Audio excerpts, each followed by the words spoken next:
factors that influencing on electronegativity. What are the applications of electronegativity? Now I am going to start. So listen carefully. This is very, very important in your chemistry life. So see here.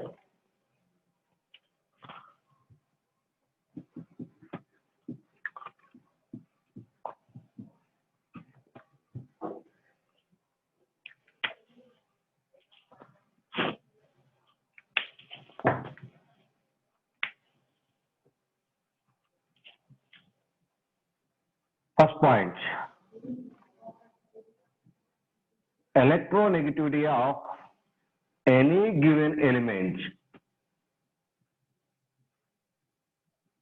is not constant. My dear boys, it is clear, it is not constant.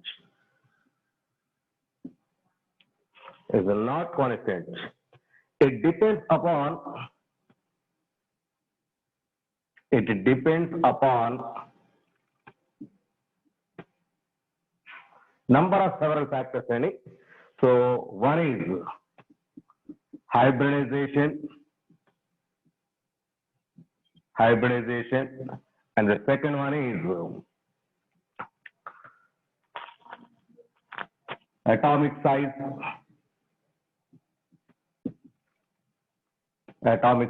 of attached elements.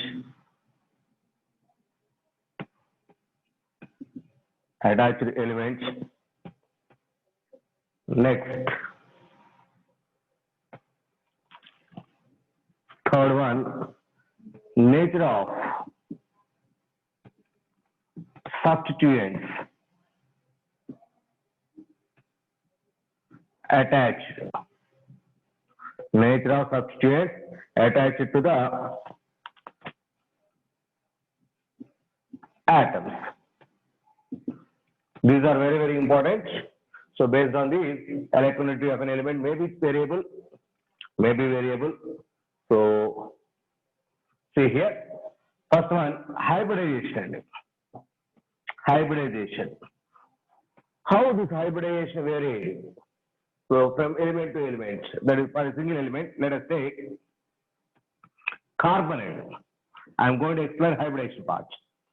Carbon. That carbon may be involved in, may be connected with single bonded condition, double bonded condition, or maybe triple bonded condition. Single bonded carbon is in sp3 hybridization, double bonded carbon is in sp2 hybridization, triple bonded carbon is sp hybridization. Because of this hybridization, I think within 1 week, I will complete this hybridization. So there I will clarify the concepts. So up to now, these are the hybridization. So sp2 hybridization, the hybrid orbital, that is hybrid orbital is indicated with one small lobe and one big lobe. This is the symbol for hybrid orbital. So it is something bigger. Here, more p percentage. More percentage of p is available. Here, s percentage 25%, p percentage 75%. Therefore, more percentage of Pn. That is, dumbbell character is more. That is like this. Here, sp2 hybridization. It is just like this one. Something smaller than this one. Here, S percentage 33.3%, P percentage 66.6%. S and P percentage. So P percentage decreases, S percentage increases. The spherical nature of this orbital increases. Spherical nature of the orbital increases because as S character increases, S orbital has spherical shape. The spherical nature increases, size decreases. There, sp hybridization. Here, S percentage. See here. This is S percentage 50.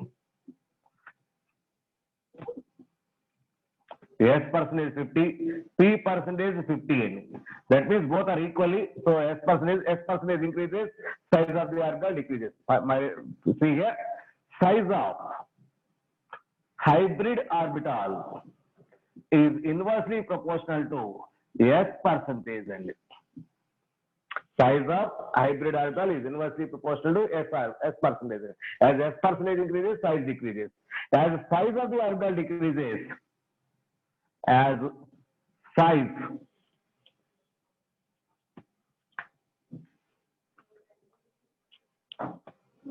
see here, as size of hybrid orbital decreases, electronegativity increases. Size of hybrid orbital decreases, electronegativity increases. So because the smallest size, that has greater tendency to attract the electron pairs, bond pair of electrons. That's right. So see here, what is the order of this electronegativity? So electronegativity order is equal to sp hybrid orbital greater than sp2 greater than sp3. So this is the hybridization of electronegativity of hybrid orbitals. If a particular carbon, here is carbon, here is carbon, here is carbon, same carbon, but electronegativities are different. That is due to hybridization. That is due to hybridization. So this is very, very important.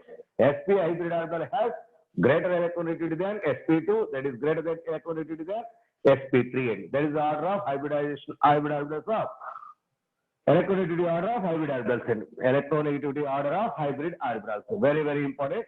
That is important. Next, atomic size of attached atoms. Atomic size of attached atoms. So atomic size anekante, so okay.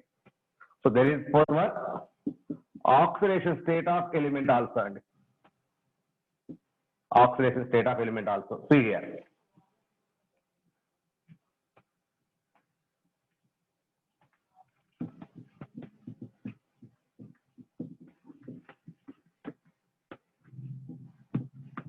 Small is the atomic size, higher is the electronegativity.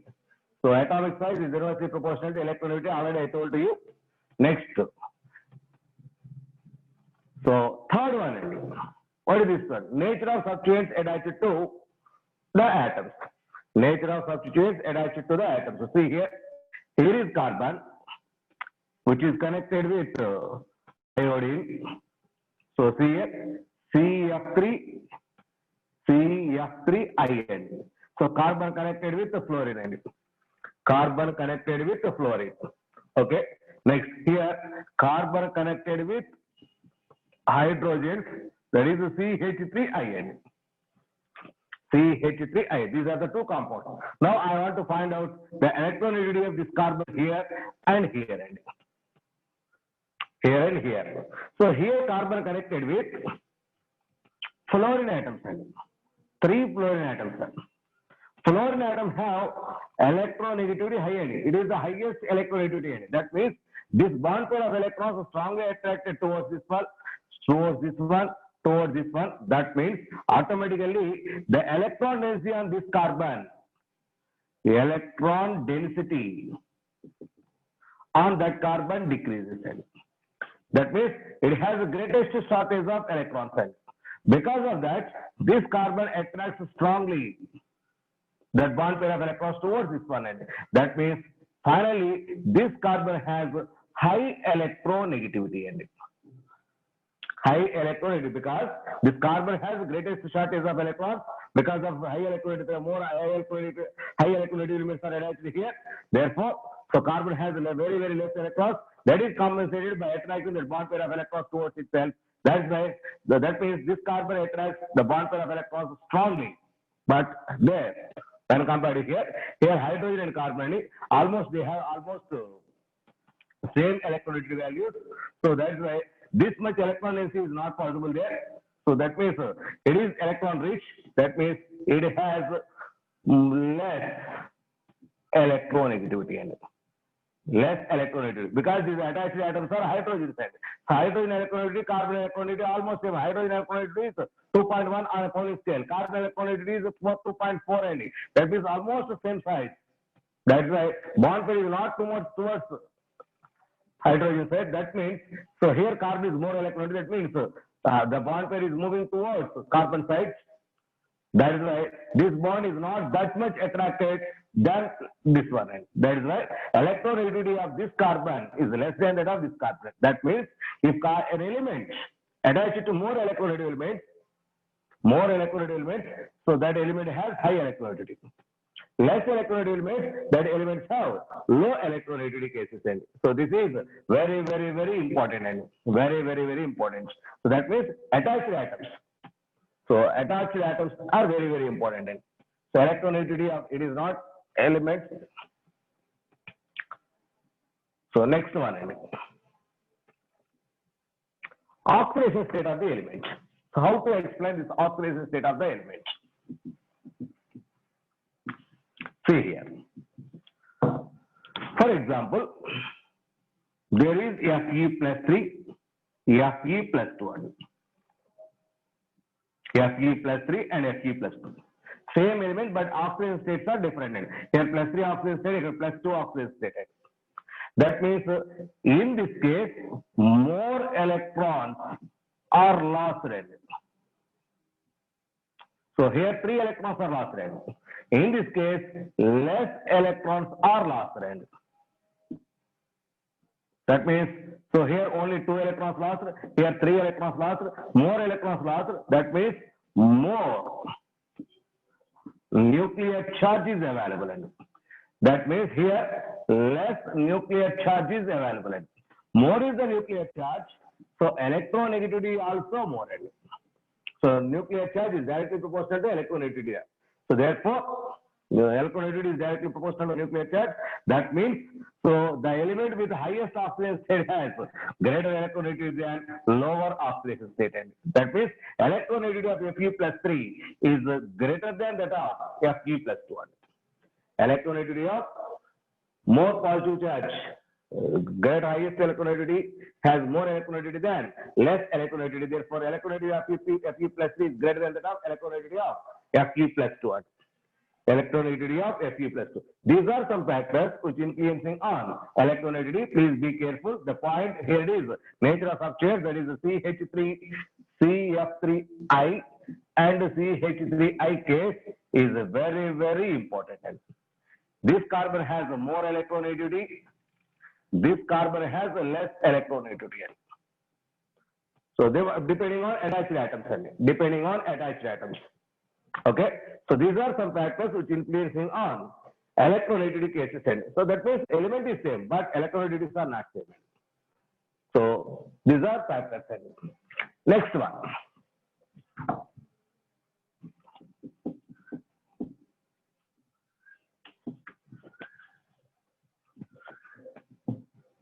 What are the applications of this electronegativity?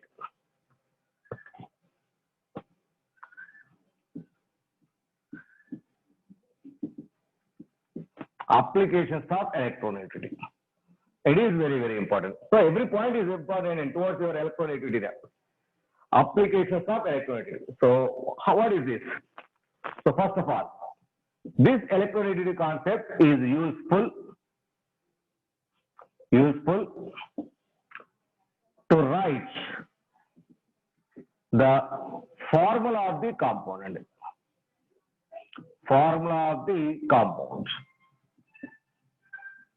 Electronegativity is useful to write the formula of the compounds. How, sir? For example,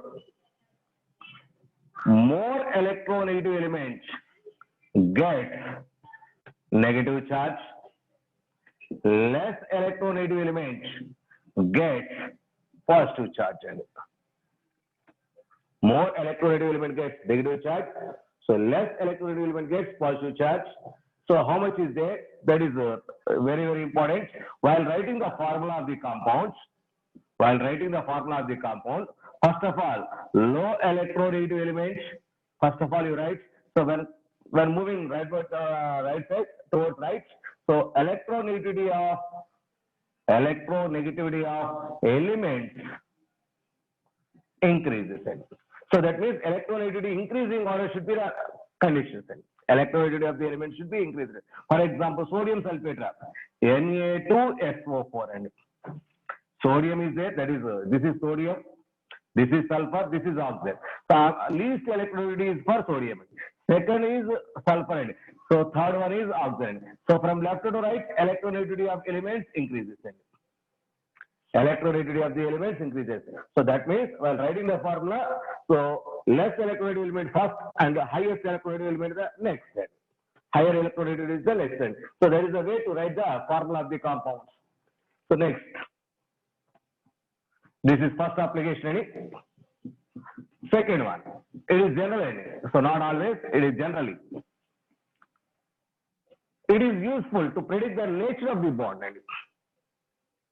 So it is, second point, it is useful to predict the nature of bond. The nature of bond. How, sir? How is this?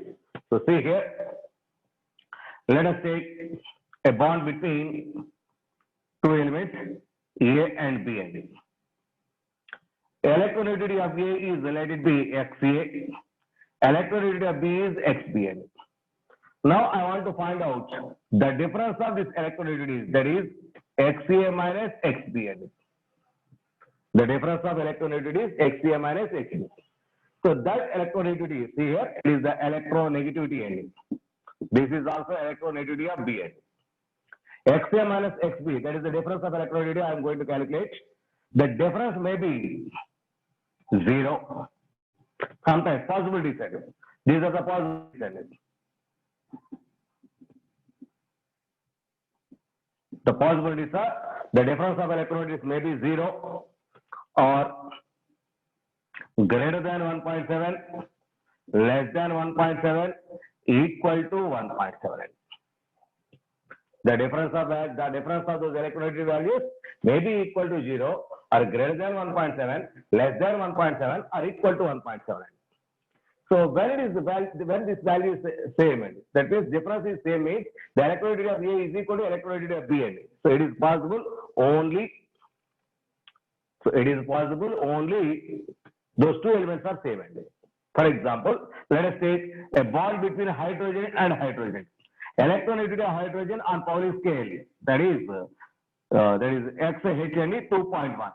Here also electronegativity of hydrogen is 2.1. Now I am going to find out the difference, 2.1 minus 2.1, which is equal to 0.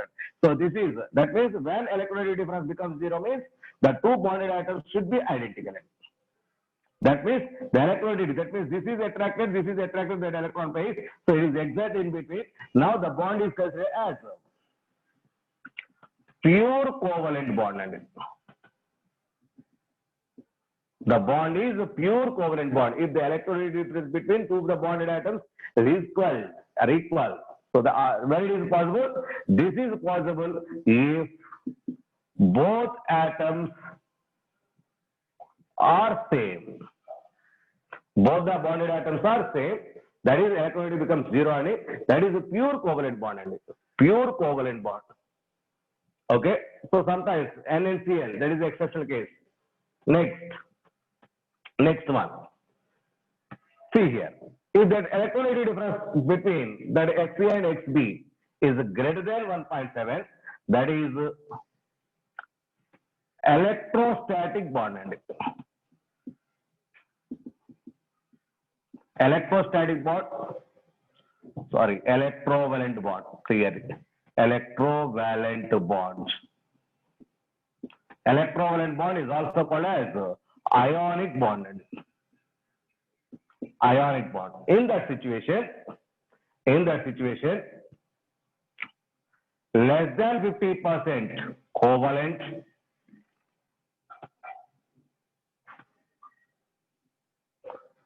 less than 50% covalent, greater than 50% ionic. In that case, less than 50% covalent, greater than 50% ionic. So that means ionic nature is more. Ionic nature is more. Next, if the electronegativity difference is less than 1.7, that means so almost similar atoms, so that is why. So here in this case, bond is polar covalent bond.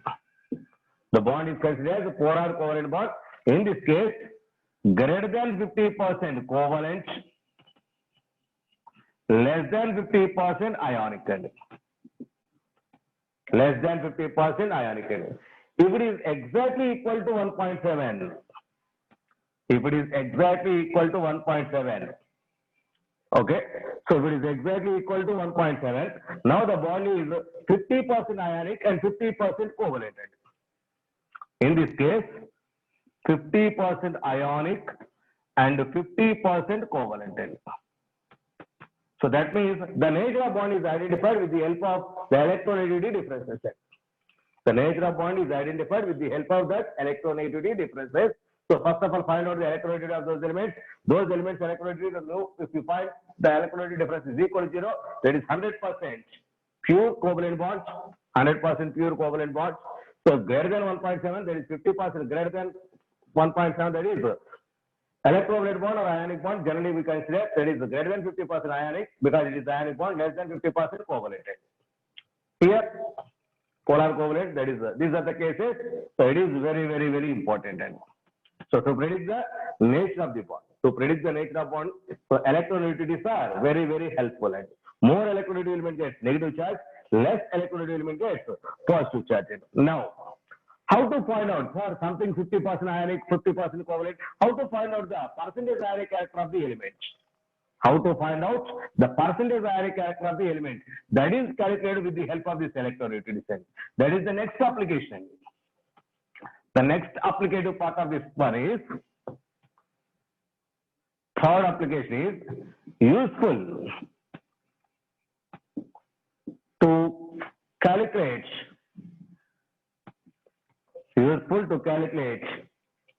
percentage ionic character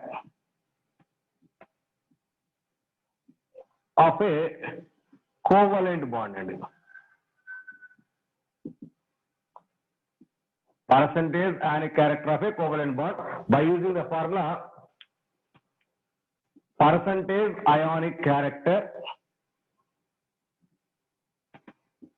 is equal to 16 into Xa minus Xb, nothing but electronegativity difference, plus 3.5 into Xa minus Xb whole square. Very, very, very important. Number of times asked repeated. By using this formula, we will calculate percentage ionic character. So there are two elements. Let us take. So there is a bond formed between A and B. Electronegativity of A is 3.5. Electronegativity of B is 2.1. So how much is the percentage ionic character? So how much is the percentage ionic character? Calculate this value. Calculate the percentage ionic character. Xa minus Xb. Calculate. First of all, for this solution. So Xa minus Xb, calculate it. Xa minus, that is 3.5 minus 2.1. It is equal to 1.48. That is. Now calculate percentage ionic character. Therefore, percentage ionic character is equal to 16 into 1.4 plus 3.5 into 1.4 whole square. Calculate all that. Something value is there. That is percentage ionic character. So electronegativities are given to you. So automatically you will calculate percentage ionic character. This is the way to calculate percentage ionic character of element with the help of electronegativities. My dear boys, it is very, very, very important formula. Too much important formula and very, very important. Okay. This is application of electronegativity. So next one.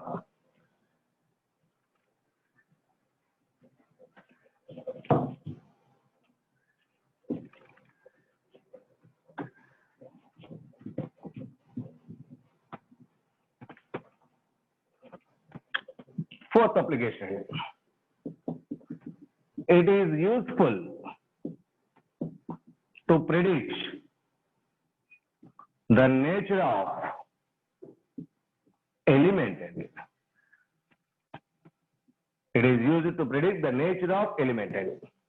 So how, sir? How to possible? So nature of element is predicted with the help of electronegativity. So the element with more electronegativity is considered as a non-metal. The element with more electronegativity is non-metal. Less electronegativity is metal. So metals have low electronegativity, non-metals have more electronegativity. The metals have more that is electronegativity. So elements nature. So non-metal have more electronegativity, metal have less electronegativity. So by using those electronegativity values, so is this metal or non-metal, we can predict it. So metalloids in between them. Metalloids in between them. So not too much high, not too much less. Medium electronegativity are metalloids. Okay, so these are the different factors, different applications. These are the different applications towards your electronegativity. So these are very, very important. Today's applicative parts and calculations. And next, already I told you that is what are the factors that are influencing on this electronegativity of a particular element. So these are all very, very important up to now. This is the end of your electronegativity concept. So it is one of the periodic properties. Next, another periodic properties, those are very, very easy, and I'm going to close this periodic table right now. Okay, so see here.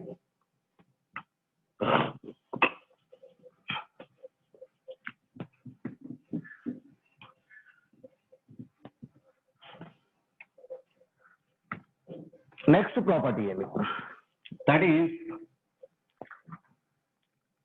electropositivity.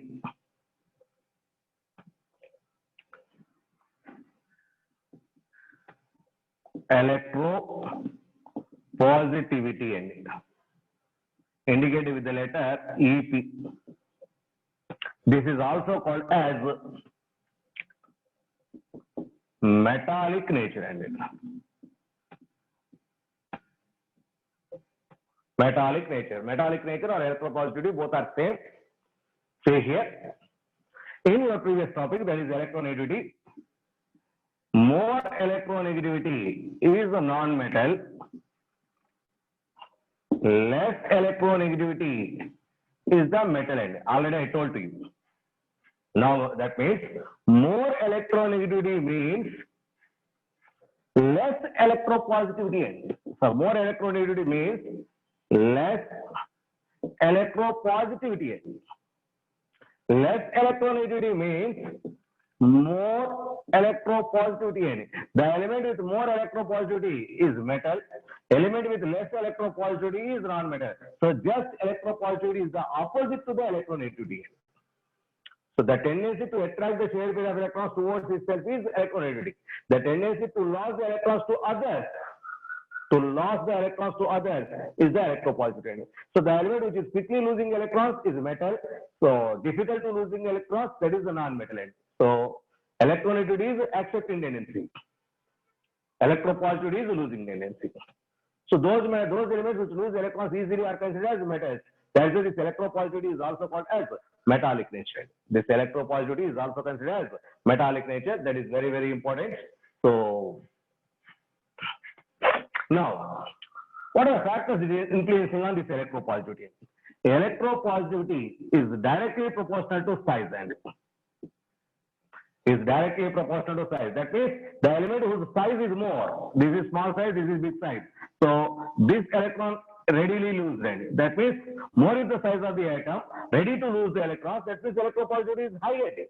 More size, more electropositivity. That means top to bottom size of the elements increases. As size of the element increases, automatically electropositivity increases. As size of the elements increases, electronegativity decreases. So similarly, so electropositivity directly proportional to size of the element. Next, electropositivity directly proportional to metallic nature. Already I told you. More is the electropositivity, more metallic. Less is the electropositivity, less is the metallic nature. So that is metallic nature. Next is inversely proportional to. Electropositivity is inversely proportional to. Inversely proportional to valency electrons. Valency electron. Let us take sodium. Its atomic number 11, 1s2, 2s2, 2p6, 3s1. So this is the first orbit, it is the second orbit, it is the third orbit, it is the valency orbit. So this electron is the valency electron. Next. Nothing but 1, 2, 2p6, 3s2, 3p5. Similarly, here also, first orbit, second orbit, third orbit, it contains 7 electrons, 7 valency electrons. 7 valency. So less is the valency electrons, that is the metal ending. More of the valency electrons, that is the non-metal ending. Non-metal ending. So that means less is the number of electrons, valency electrons has ready to lose the electron. That is why electropositivity is high. That is electropositivity is high. That means so electropositivity directly proportional to size, more electropositivity, directly proportional to metallic nature, metals ready to lose the electrons. That is why electropositivity is high. Next, less is the electrons in the outermost orbit. Less is the electrons in the outermost orbit. So automatically electropositivity, that is those are metals, that is what electropositivity is high. So these are the three factors which influences electropositivity, which influences electropositivity. Now,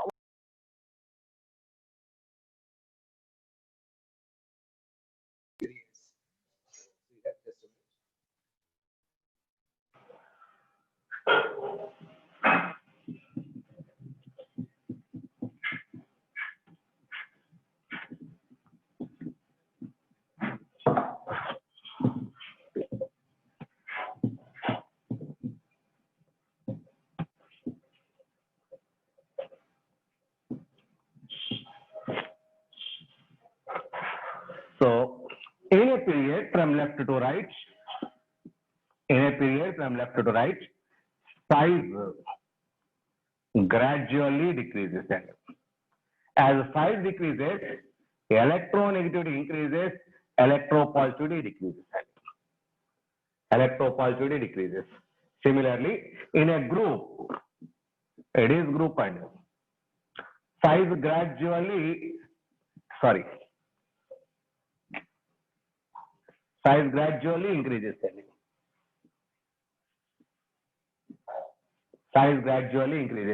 It is the size increases, therefore electronegativity decreases, electropositivity increases. Electronegativity decreases, electropositivity increases. This is the order of electronegativity and electropositivity along groups and periods. So let us take one period and one group. So what are the nature of those elements? I am going to predict here. Let us take 15 group elements. So to explain the nature of elements, 15 group elements, that is nitrogen, phosphorus, arsenic, antimony, bismuth. Nitrogen, phosphorus, arsenic, antimony, bismuth. The first two elements, so top to bottom, size increases. That means metallic nature increases, non-metallic nature decreases.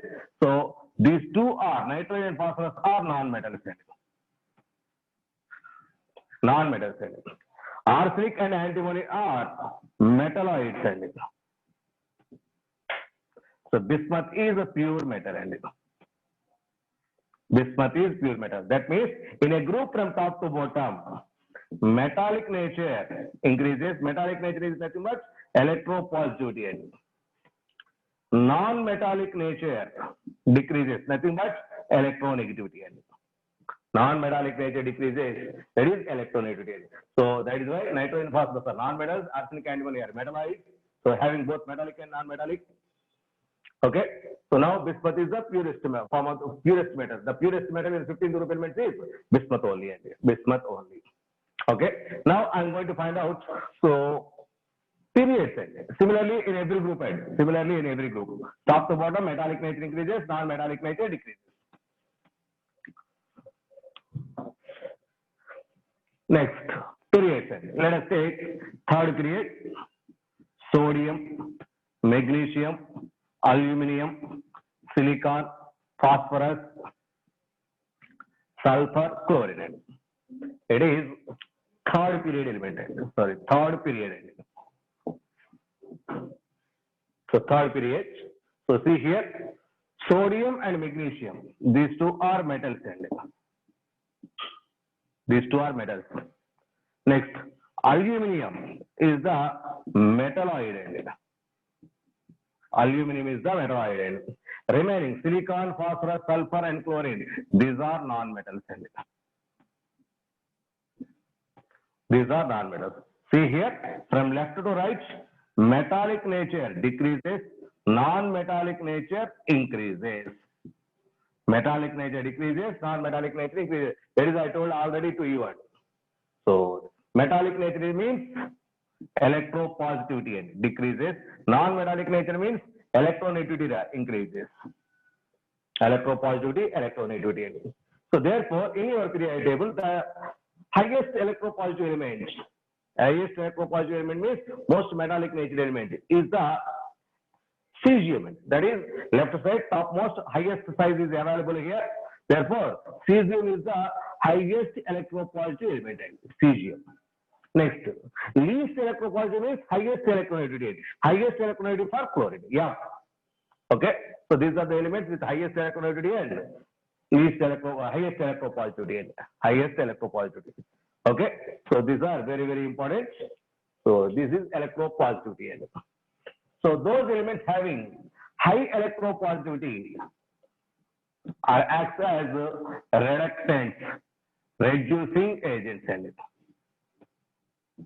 Reducing agents. High electropositive elements act as reducing agents. That means metals are good reducing agents. Metals are good reducing agents. So similarly, high electronegative elements are good oxidizing agents.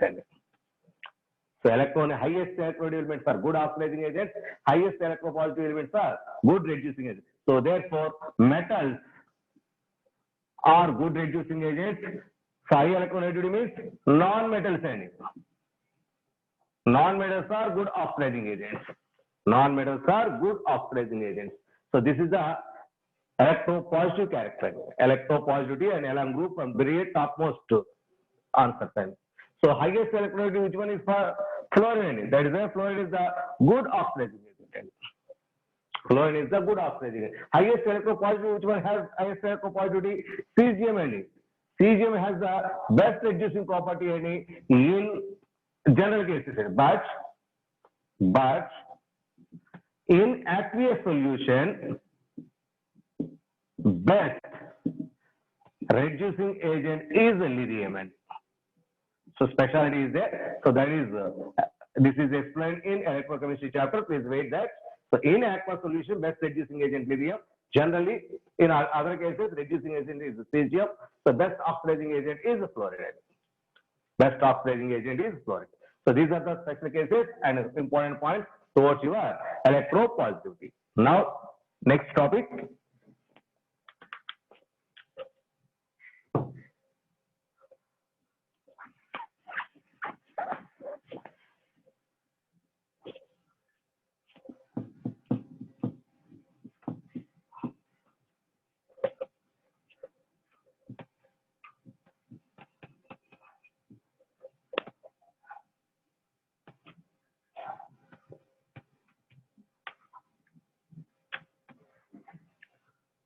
So it is a simple topic sentence.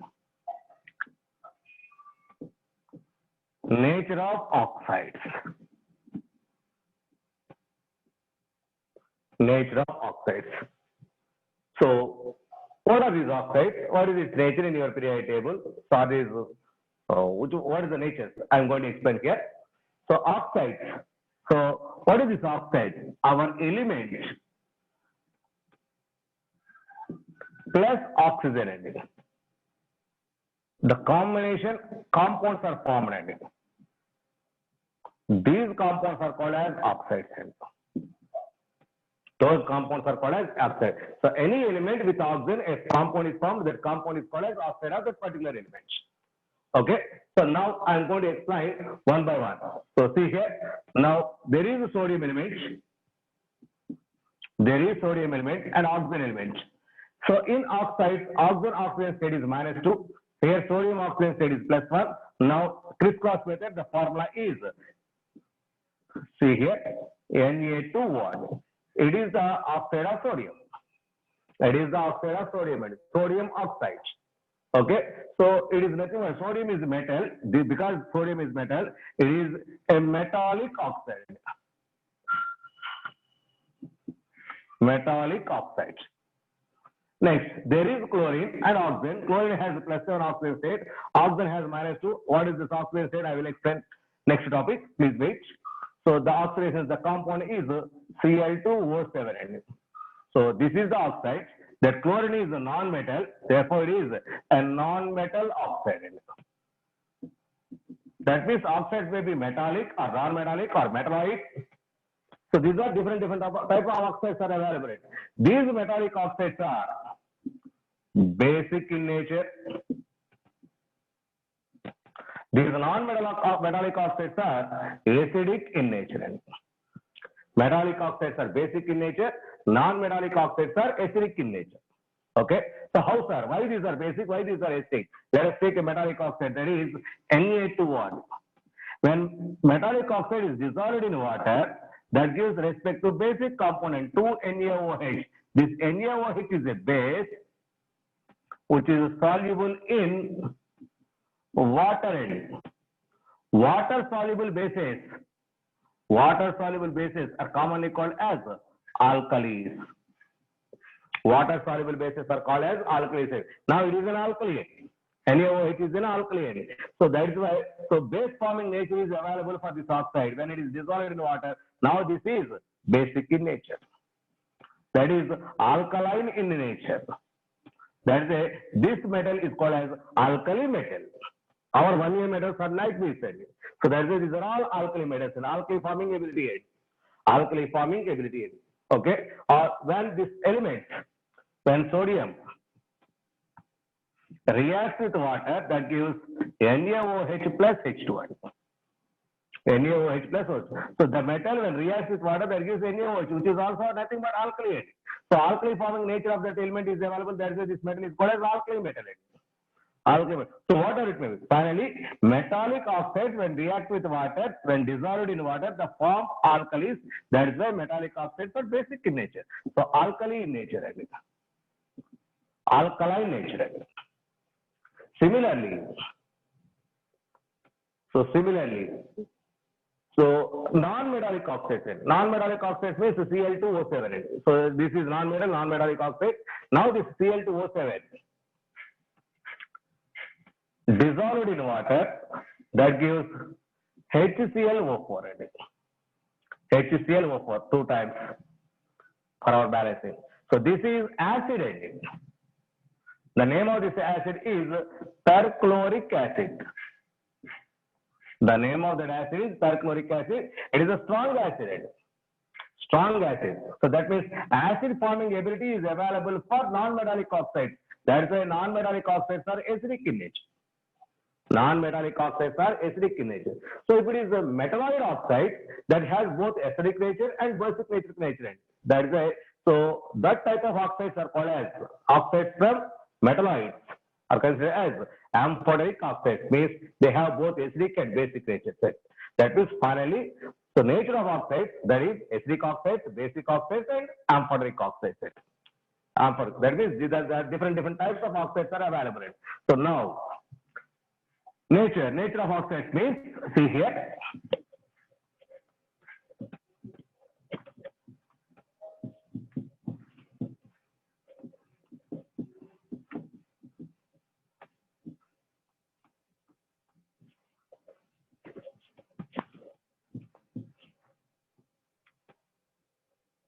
Finally, metal oxides are alkaline in nature.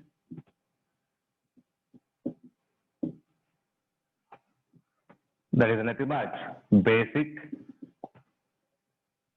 The examples for one is metal with oxygen. Examples: Na2O, alkali metal oxides, K2O, MgO, metal, there is a second group metal only, MgO, CaO, all these are basic in nature. All these are basic in nature. These are all metal oxides. All these have basic in nature. When dissolved in water, they give respect to bases which are soluble in water. That's why they are alkaline in nature. Alkaline in nature. Next, non-metal oxides.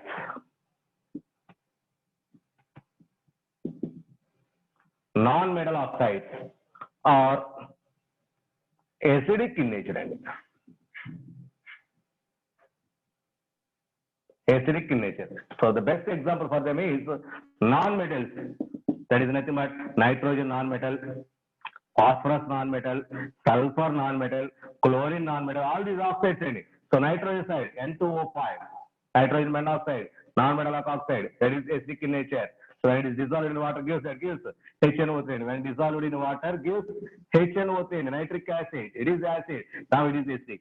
Phosphorus oxide, P4O10 and P2O5, that is P4O10 and it is P4O10.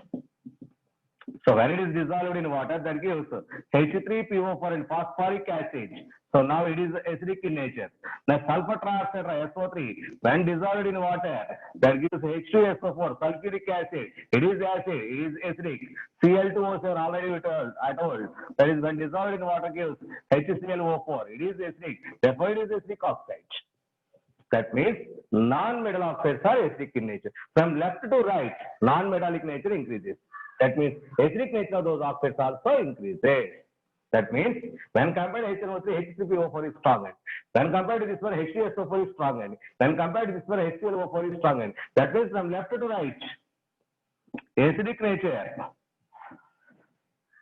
increases. Because non-metallic nature increases. Because electronegativity increases. So in a group from left to right, acidic nature of oxides increases. Basic nature of oxides decreases. Acidic nature of oxides increases. Basic nature of oxides decreases. See here. So don't consider this one. So nitrogen, sulfur, chlorine, these are. So I will explain later. See here. Next one. Besides this, these are all acidic oxides.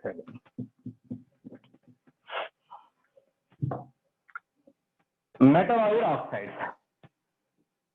Metalloid oxides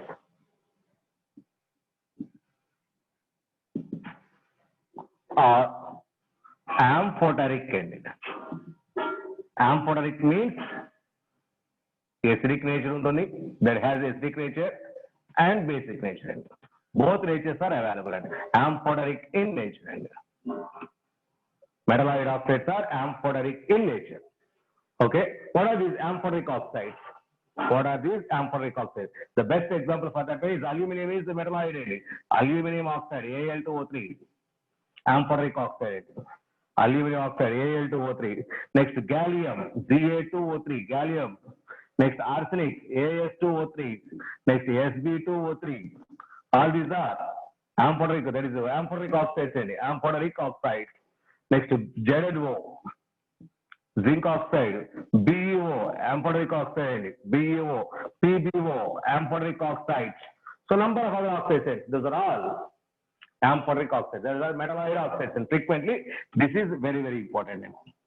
This is very, very important. So metal oxides, non-metal oxide, metalloid oxides. Along these three different types, there is another type of oxides are also available. So those are neutral oxides.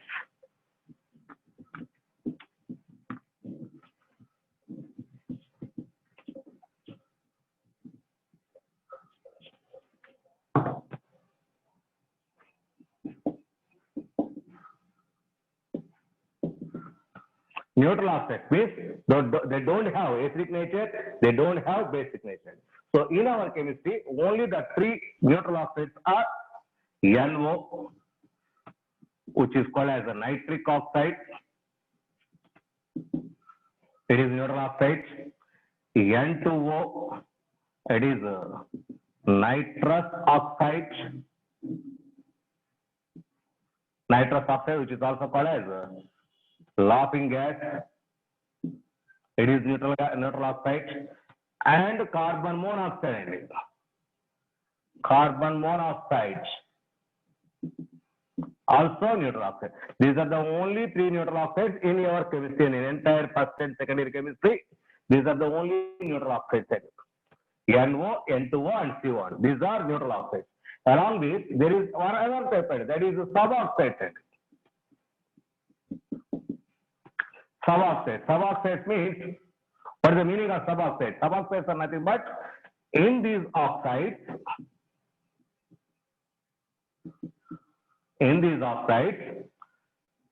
the percentage of oxygen is less than required.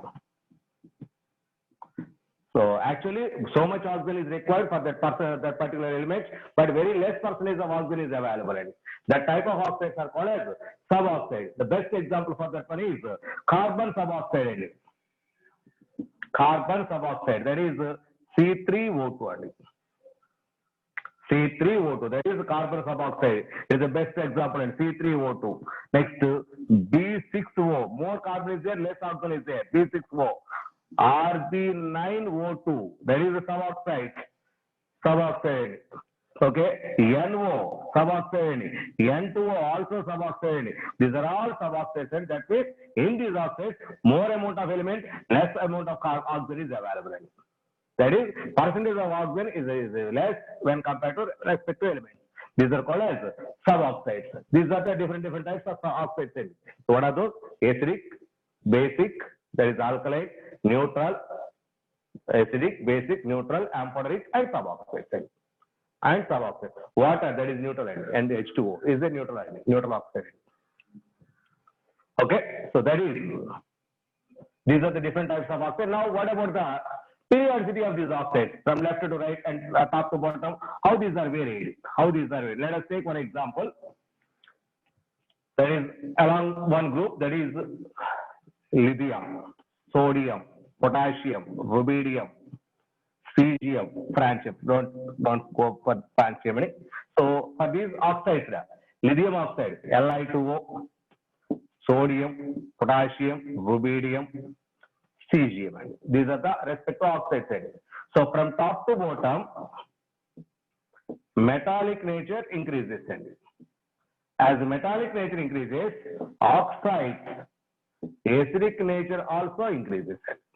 That means, so cesium oxide is the best acidic oxide.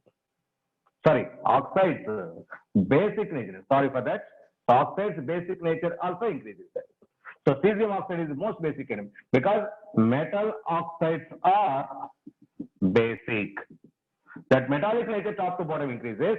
That's why, so basic nature of those oxides also increases.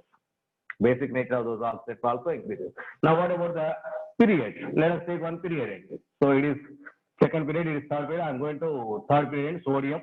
Next element, magnesium, aluminum, silicon, phosphorus, sulfur, chlorine. So now these oxides are, so magnesium oxide, Al2O3, SiO2, P4O10, SO3, Cl2O7. These are the oxides. Now, this is sodium oxide and magnesium oxide. These two are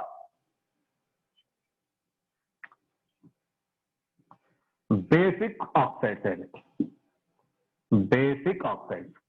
Sodium oxides and magnesium oxides are basic oxides. Now, Al2O3 is amphoteric oxide. Next, all these are acidic oxides. So these are the nature. That means basic nature of these oxides decreases, acidic nature of oxides increases. Basic nature of oxides decreases, acidic nature of oxides increases along periods. That means, so Cl2O7 is the strongest acidic oxide there, SO3. So similarly this one. So MgO is less basic than Na2O. So these are left to right, basic nature of oxides decreases, acidic nature of oxides increases. Top to bottom, basic nature of oxides increases, acidic nature of oxides decreases. Basic nature of oxides increases, acidic nature of oxides decreases. This is the periodicity in along group and periods.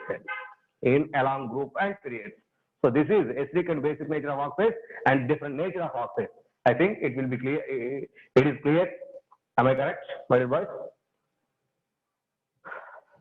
Clear or not? Nature of oxides. Okay. Next one, next property, that is valency. Valency and next periodic property and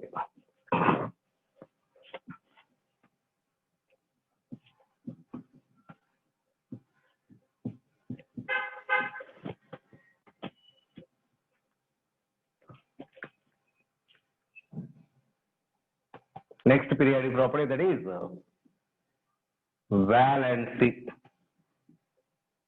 Valency and what is this valency?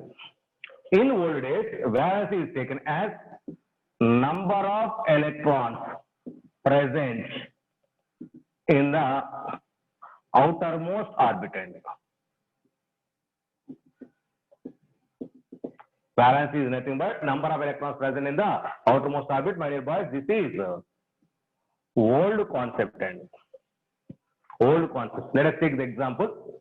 Sodium contains one valency electron. Magnesium contains two valency electrons. So why, sir?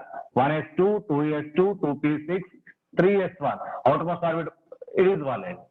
Similarly, here is 3s2, two electrons in the outermost orbit, two ends. That means number of electrons in the outermost orbit is equal to valency of that electron. That element, that is nothing but valency electrons or valency are automatically same end. Okay. So, but in latest condition, new condition, that is latest valency is nothing but combining capacity and capacity of elements and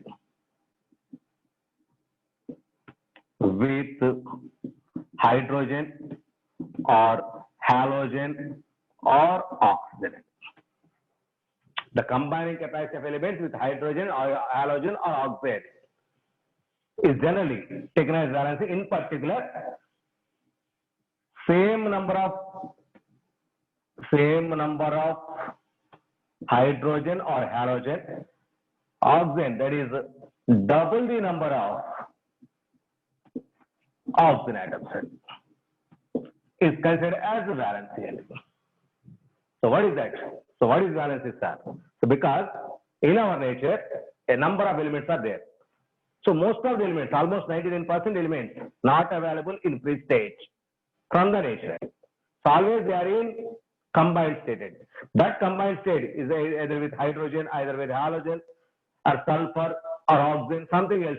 That means always those are in combined state. That is why valency also expressed in combined state. How many hydrogen atoms are combined to that element? That is valency. The number of halogens connected to that element is the valency, or double the number of oxygens attached to that element is also considered as valency, because every element, most of the elements may combine with either hydrogen, halogen, or oxygen. That is, these are the reference elements to taken by the scientists to explain the valency. So the number of hydrogens or the number of halogens or double the number of oxygens attached to an element is the valency of that particular element. Attached to that element is the valency of that particular element. It is very, very important. Now I am going to explain that valency. My dear boys, here valency is never negative value and always positive and valence is never going to be negative. It is only positive and it is only positive. Now finally, valence is nothing but the number of hydrogens or number of halogens or double the number of oxygens attached to an element is the valency of the element.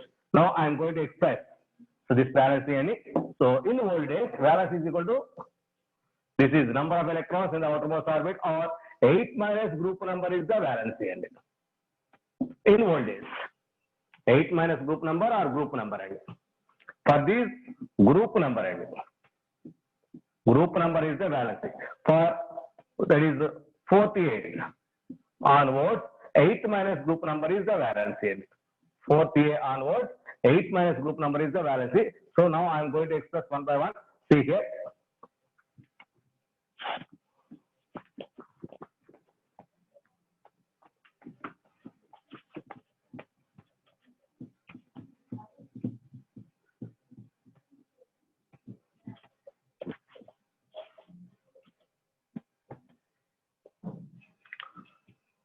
That is, let us take a group: lithium, sodium, potassium, rubidium, cesium. In all these, the valency electronic configuration is NS1, only one electron. Therefore, valency is equal to 1. Number of electrons in the outermost orbit. Valency is equal to 1. For all these, valency is equal to 1. So, next one: beryllium, magnesium, calcium, strontium, barium, radium. So, don't go for radium. So, for this, NS2 is the outermost electronic configuration. Valency is equal to 2. Valency is equal to. That means, for S block element, it is S block element. This is 1A metals, these are 2A metals. For S block element, valency is equal to group number. First group, second group. Valency 1, second 2. For one S block element, valency is equal to group number. Next, 13th group element. 13th group element, that is boron, aluminum, gallium, indium, thallium. For this, the general outer shell electronic configuration NS2 NP1. NS2 NP1. Now, valence is equal to 3. 3 electrons in the outermost orbit. Valence is equal to 3. Next, 14th group elements there. That is carbon, silicon, germanium, tin, lead. For all these elements, NS2 NP2 is the outer shell electronic configuration 4. It is 4. So, therefore, valence is equal to 4. 8 minus 4, 8 minus group number is also 4. So that means up to this group number is the valency. After this 8 minus group number is the valency. 8 minus group number is the valency. Now it is 15th. Nitrogen, phosphorus, arsenic, antimony, bismuth. For this NS2 NP3 is the, that is why 8 minus 5, that is equal to 3 is the valency. 3 is the valency. That means 8 minus group number. So for 16th, 2 is the valence. For 17th, 1 is the valence. For 0 group element, 0 is the valence. 8 minus 8, that is 0. So 0 is the valency. So that means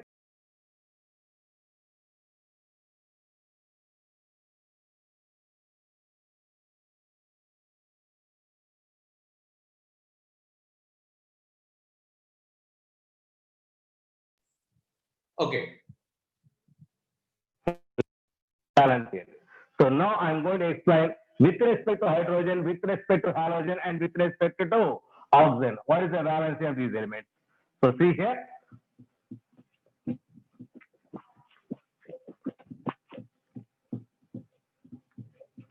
I am going to write a period, that is sodium, magnesium, aluminum, silicon, phosphorus, sulfur, chlorine. Now, with the hydrogen elements, I am going to write. With the hydrogen, what is the combining combination? NaHN, MgH2, AlH3. Next, SiH4 is the combination. PH3, H2S, HCl is the component. Now, for this, valency is equal to, here valency is equal to 1. How many hydrogens attached? 1. 2 hydrogens, valency 2. 3, valency 3. Here valency 4. That means here valency increased from 1 to 4. Up to it is 1A, 2A, it is 3A, it is 4A, it is 50A, 60A, it is 70A. After that, the valency is 3 3, 2 it is 1 After that, valency is decreased to 1. That means, with respect to hydrogen, in a period left to right, valency increases up to 4th group, 14th group, and then decreases to 1. and then decrease it to 1. So these are the valency with respect to hydrogen. That is, how many hydrogens are attached to an element. One element, how many hydrogens are attached. That is the valency of that particular element. Now I'm going to write with respect to halogen, say here, I'm going to take chlorine. So Na with Cl, NaCl, Mg with Cl2, MgCl2, AlCl3, SiCl4, PCl3 or PCl5 are generally used. Here I am going to take PCl3, SCl2. That is, Cl means Cl connected with Cl and Cl2. Cl2. Here valency, number of halogens 1, number of halogens 2, 3, 4, 3, 2, 1. And so now up to 14 group increases, after that decreases with respect to halogen also. Now with respect to oxygen. Now I am going to write with respect to oxygen. Now it is Na2 with respect to oxygen. It is Mg1. It is Al2O3. It is SiO2. It is P2O5. It is SO3. It is Cl2O7. These are the oxides. These are the oxides. So see here, 2 sodiums have 1. 1 sodium has how many? Very less. That is, it is valence here is Na2O. So 2 sodiums have 1 Na. So it is let it be 1 by 2. It is 1 Na. So it is 3 by 2. 3 by 2. Here is 2 Na. It is 5 by 2. 2 passes 5. It is 5 by 2 per 1 passes. So it is 3 Na. Sorry. Just a minute. Double the number of oxygen atoms. Now I am going to take double the number of oxygen atoms. 2 sodiums have 1. 1 sodium has 1 by 2. 1 by 2 double 1. Valency is equal to 1. Here, valency. So double the number of oxygen atoms. Double the number of oxygen atoms. 1 oxygen atom, 2 is the valency. Here, 2 aluminums have 3. 1 aluminum has 3 by 2. But double the number. 3 by 2 into 2. That is 3 Na. It is 4, it is 5, it is 6, it is 7. Now the valency is increased, only increased from left to right. From left to right. It is double the number of oxygen atoms. Double the number of oxygen atoms is the valency. Here, same number of hydrogen, same number of halogens, double the number of oxygen. So with respect to hydrogen and halogen, up to 14 group, valence increases, after that decreases to 1. But with respect to oxygen, valence increases from 1 to 7. 1 to 7 groups, the valency gradually increases. This is all about valency cases. So today, this valency is now replaced with oxidation state. It is very difficult to identify which is correct, which is wrong. That is why valency is now replaced with oxidation states or oxidation numbers. Now I am going to express that oxidation states or oxidation numbers.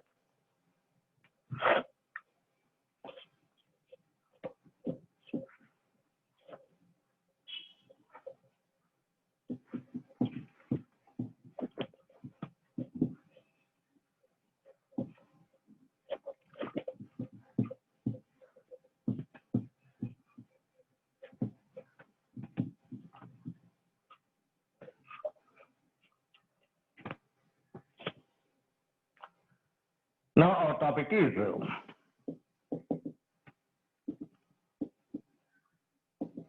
or oxidation number and oxidation state or oxidation number. What is this oxidation state or oxidation number? Oxidation state or oxidation number is nothing but it is the charge either positive or negative. It is a charge appeared on the element in the compound. The charge appeared on the element in the compound, either it is positive, negative, or fraction also. So that means oxidation number may be positive, negative, or fraction. That is how much is charge appear on that particular element in its compound. Is the oxidation state or oxidation number of that element. Already in your stoichiometry, how to find out the oxidation state. So that is already completed there. Okay, so that's why now I'm going to take directly how much is the oxygen state of particular element. Okay, so see here. So oxidation state. So see here, oxidation state may be positive, negative, fraction,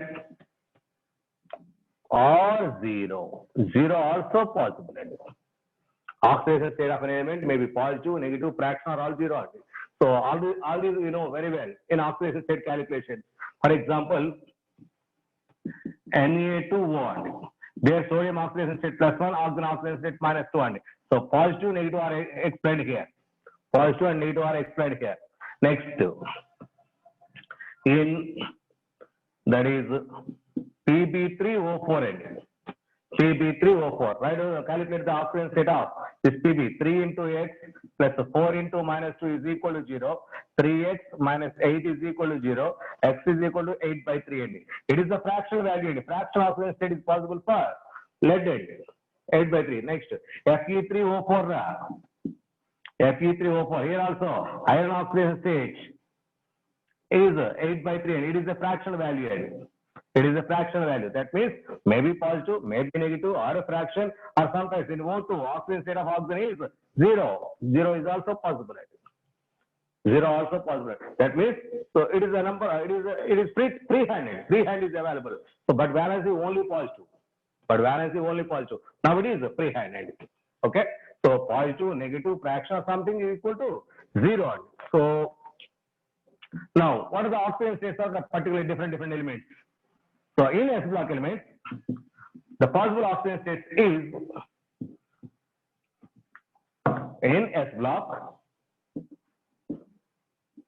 1A elements have +1 is the common oxidation state, 2A has +2 is the common oxidation. Group number is the oxidation state. Okay. Next, in P block, there is 3rd A, 4th A, 5th A, 6th A, 7th A. Zero group, no combining capacity, no oxidation state, zero only. So for these elements, 3A, it is NS2, NP1 is the electronic configuration, NS2, NP2, NS2, NP3, NS2, NP4, NS2, NP5. These are the oxidation states. These are the electronic configuration. Now, for third year group elements, only P electron involved in the bond formation, +1 is possible. So both these three are involved in bond formation, +3 is the possible. These are the possible oxidation states. Only P electron involved in the bond formation, +1. Both 1 and 3, S and P block, P electrons are involved in the bond formation, that is +3. Next, if only 2 electrons are involved in the bond formation, that is +2 only. So both P and S electrons are involved in the bond formation, that is +4 is the possibility. +4 is the possibility. Here in this case, only P involved is +3 only. Both this is +5 is the possible oxidation states only. Like here also, it is +4, total is +6 only. If it is +5, total is +6 only, +7. These are the possible oxidation states for different groups, particularly 3rd, 4th, 15th, 16th. Okay, along this, so for 17 group elements, already 7 electrons are there, 1 electron may be acceptable. That is why -1 oxidation states also possible. So +5, +7, along that -1 possibility. Next, already 6 are there, 2 electrons may be acceptable, -2 also possible. Already 5, 3 may be acceptable, -3 is also possible. So now these are all possible oxidation states. These are all possible oxidation states. So see here, so in 13, 14 and 15 group elements, these oxidation state stability is very important. I am going to explain here. Now which is more stable, which is less stable? That is based on inert pair effect.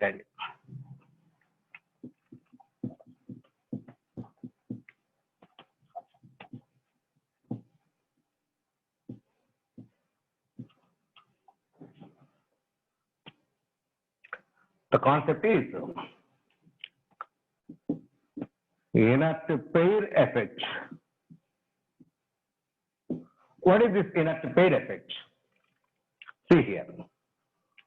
In 13th group, nothing but 3rd A group. Nothing but electronic conjugation valency NH2 NP1 and NH2 NP1. The possible oxygen states, if this one is only involved, +1 and both these two are involved, +3 is the oxygen state. That means in some cases, these s electrons not involved in bond formation. Those are the electrons which is present in s orbital, which is in outermost orbit. Generally, electrons present in the outermost orbit are completely involved in bond formation. That is the highest oxygen state is possible. But because of some reasons, I am going to give, because of those reasons, these s electrons present in the outermost orbit not involved in the bond formation. Not involved in the bond formation. That means non-bond participation is available, which is called as reluctance. Reluctance of NS2 electrons. That means non-bond participation. Non-bond participation. Non-bond participation is there. So that non-bond participation or reluctance of S electron pair is called as inert pair effect. That means these are not involved in the bond formation. If these are not involved in the bond formation, only this is involved, only +1 is stability. So see here. So now I'm going to take our 13th group element, that is boron, aluminum, gallium, indium, thallium. Boron, aluminum, gallium, indium, thallium. So here +3 +1 possible, +3 +1 possible, +3 +1 possible, +3 +1 possible. Here also +3 +1 possible. And these are acceptance cases. So +3 when it is possible, if these two electrons are also involved in the bond formation, +3 is possible. Only that electron involved in bond formation, +1 is possible. But from top to bottom, inert pair effect increases. That means heavier elements have more inert pair effects. If inert pair effect increases, that means non-bond participation increases. Non-bond participation increases, +3 state stability decreases. Therefore, this +3 is least stable. And +1 is more stable. Because of inert pair effect. Why, sir? Why this inert pair effect is applied? So this inert pair effect is due to lanthanide contraction. This inert pair effect is due to lanthanide contraction. Already I told that lanthanide contraction, this is the consequence of lanthanide contraction. So therefore, for thallium, the stable oxygen state is +3, not +3. +1, not +3. So indium, +1, +3. +1 is more stable. So here +3 stable, here +3 stable, here +1 are stable. That means top to bottom, +3 state stability decreases, +1 state stability increases. It is due to inert pair effect. It is due to inert pair effect. Similarly, that means the stable oxygen state of thallium is +1. Similarly, this is also applicable for 14th and 15th group also. So for 14th group elements,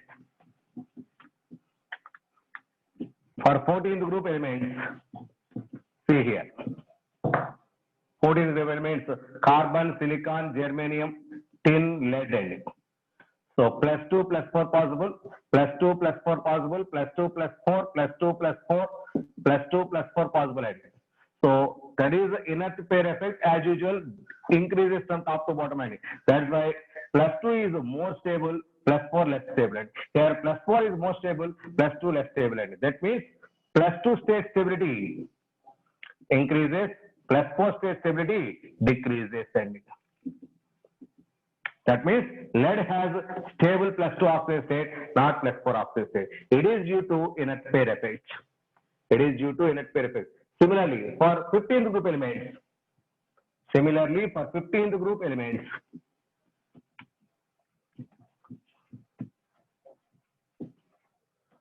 that is nitrogen, phosphorus, arsenic, antimony, bismuth. So +3 +5 are possible. Here +3 stable. Here +3 +5 possible. +5 unstable, +3 stable. So the stable oxygen state of bismuth is +3. The stable oxygen state of nitrogen is +5. Why bismuth has +3 stability is more? Because of inert pair effect. That reluctance of valence s electron s electron pair in bond formation is called as a net pair effect. Okay, so that means, so finally, thallium has +1 oxygen state. Next, lead has +2 oxygen state. Next, bismuth has +3 oxygen state. Are stable. All these due to inert pair effect. Very, very, very important. All these due to inert pair effects. This is P block elements. Okay. Next, D block elements. Simply finally a simple topic.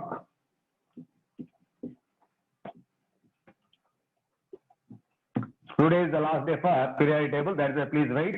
I am going to complete this chapter. A small topics are there, a little topics. Oxidation state or oxidation number. What is this? Sorry. Now for D block elements, D block elements, the common oxidation state is +1. But manganese shows +7 oxygen state. Chromium shows +6 oxygen state in their compounds KMnO4, K2Cr2O7. But highest oxidation state is for osmium and ruthenium. The highest oxidation state in D block elements is for osmium and ruthenium. Osmium, the compound is osmium tetroxide, ruthenium tetroxide. These are the two compounds. Their osmium is +H, ruthenium also +H. These are the highest oxidation states. The highest oxidation state exhibited in periodic table are osmium and ruthenium. So besides this, manganese is the second best, chromium is the third best. So the highest oxidation state in entire periodic table is +8. That is +8 is for osmium and ruthenium. Not only these two, that is xenon also, xenon tetroxide. There also +8 is available. There also, that is the only +8 state exhibited elements are 3 osmium, ruthenium, xenon. These are the 3 elements exhibit +8 oxidation state. This is the highest oxidation state. Oxidation state -8 to +8 is possible, including 0 and fractions possible. So this is the highest oxidation state. So the highest oxidation state is for osmium and ruthenium and xenon. So their oxides, For F block elements, common oxidation state is +3. So along with variable oxidation states also possible for D and F block elements. And already I completed that. So D and F block elements also exhibit variable oxidation states. This is all about your oxidation states. So finally, highest oxidation state is for osmium, ruthenium, and xenon in their compounds, their tetroxide. Okay, so this is highest. The common oxidation for D block elements is +2. For F block elements, common oxidation state is +3. Please be mind. Okay, and last topic for this periodic table, that is the simplest one. Please wait. So don't get bored.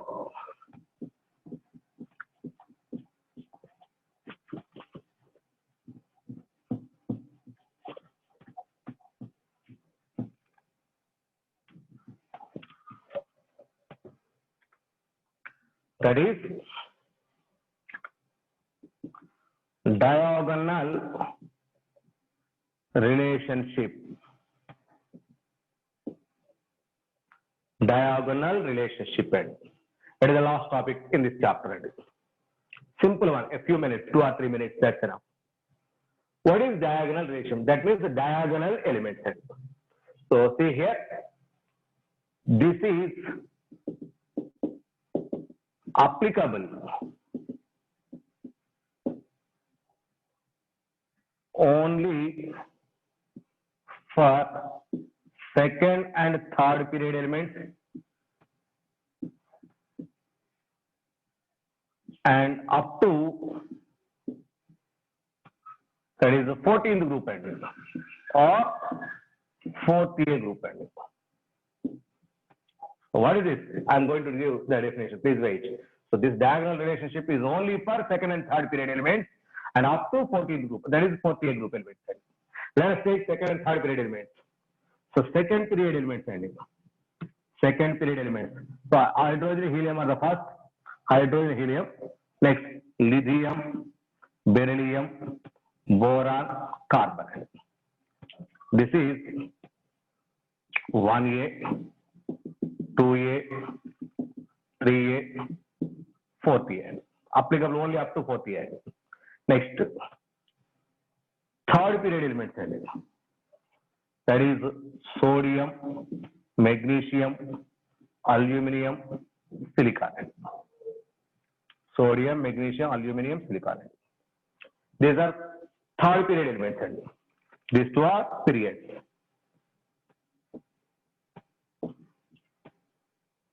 So second period and third period, first year, second year, third year, and fourth year. See here, from left to right, size gradually decreases.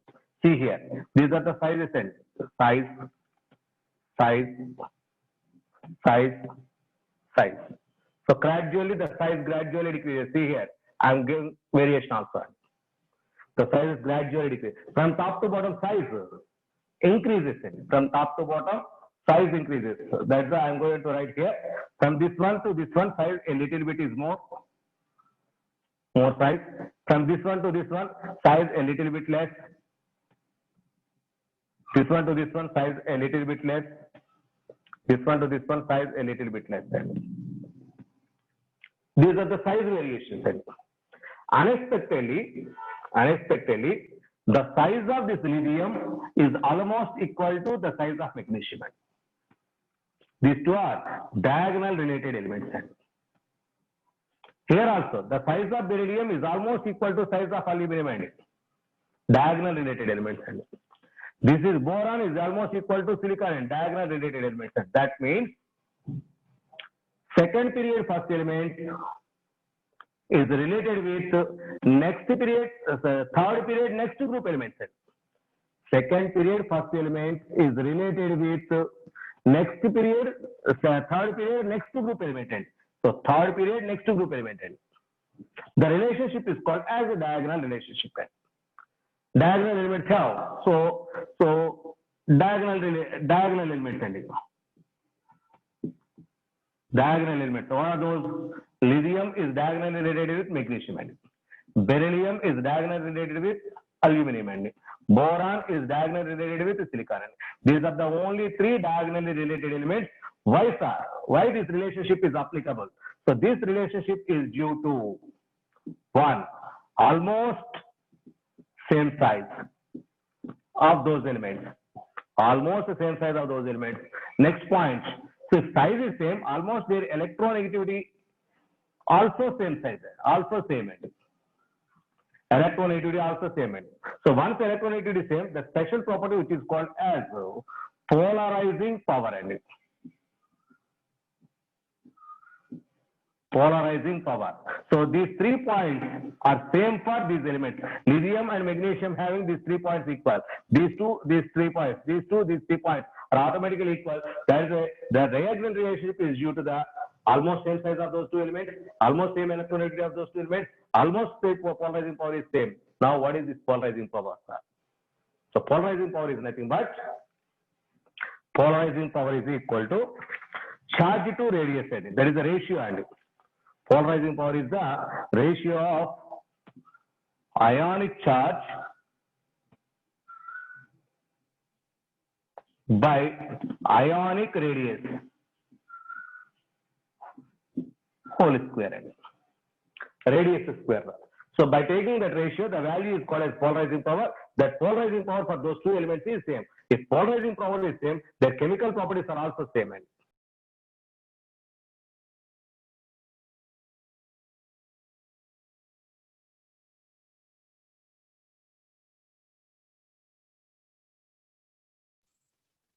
So that is why these diagonal Similar properties. Diagonal elements show similar properties. So now, what is the example? So this is the final case. Example: lithium and beryllium, lithium and magnesium, diagonal related elements. Beryllium and aluminum are diagonal related elements. So I'm going to give examples. Beryllium oxide and Al2O3 aluminum oxide. These two are amphoteric oxides. These two are amphoteric. That is, these properties are same. So beryllium carbide, aluminum carbide. When beryllium carbide, see here. When beryllium carbide is anhydride gives methane gas. And similarly, Al2C4 and aluminum carbide is reacts with water gives methane gas. And that means the similar compounds are formed when beryllium carbide and aluminum carbide reacts with water. Reacts with water. That means their properties are all same. This is due to this property. Okay. So why diagonal elements are applicable? Almost same size, almost the same electronegativity. Their polarizing powers are same. So it is applicable only for up to 14 group elements and applicable only for second and third period elements. Why not for next elements? Because these properties are not forceful for those elements. Okay. So this is for diagonal relationship and some other cases. So this is the end of that periodic table concept. So I think most of the students understood